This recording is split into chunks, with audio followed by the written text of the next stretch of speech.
तो संबित पात्रा को सुन रहे थे आप। उन्होंने कहा कि कांग्रेस और विपक्षी दलों का पतन इसी वजह से हुआ है क्योंकि जब संसद का सत्र बुलाया गया तब उन्होंने चर्चा नहीं की और अब इस पैदल मार्च की जरूरत पड़ गई। वहीं इस पर मुख्तार अब्बास नकवी क्या कुछ कह रहे हैं, सुनिए। संसद का मानसून सत्र 2 दिन पहले ही समाप्त हो गया। विपक्ष इस बात को लेकर के काफी खफा है और वो विजय चौक पर इस बात को लेकर के हंगामा भी कर रहा है। हमारे साथ इस वक्त बातचीत करने के लिए मौजूद हैं केंद्रीय मंत्री मुख्तार अब्बास नकवी। विपक्ष काफी खफा है और कह रहा है कि सरकार की तरफ से हमारी कोई भी बात सुनी नहीं। भैया किस बात के लिए खफा है? वो संसद को, लोकतंत्र के मंदिर को अपने अहंकार का अखाड़ा और अराजकता का बाड़ा बनाना चाहते थे। तो क्या उनको इस तरह के अहंकार के अखाड़े और अराजकता के बाड़े को जो है वो कोई भी देश का व्यक्ति ये स्वीकार कर सकता है? आपका हिंसक हंगामा, अराजकता, जिस तरह से उद्दंडता दिखाई पड़ी, वो अपने आप में इतिहास में अभी तक ऐसा कभी नहीं हुआ।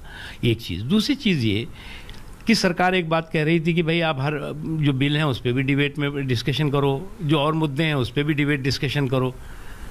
आप तो तय करके आए थे कि हम जो मानसून सेशन है उसको वॉश आउट करेंगे और सेशन को वॉश आउट करने की वॉशिंग मशीन लेके बैठ गए थे पहले दिन से। आप कुछ भी मुद्दा हो उसमें, और पराकाष्ठा तो तब हो गई, आपने लोकतंत्र के मंदिर को प्रदूषित करने का षड्यंत्र तो किया ही, पाप किया ही।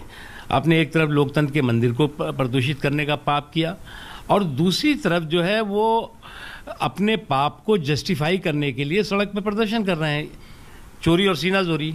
सड़क पर प्रदर्शन कर रहे हैं। उनका ये कहना है कि संसद के अंदर जो लोकतंत्र की व्यवस्था है उस पर सरकार ने उनकी आवाज़ सुनी ही नहीं और उनकी आवाज़ को दबाने की कोशिश की। उनकी आवाज़ तो पूरा देश सुन रहा था।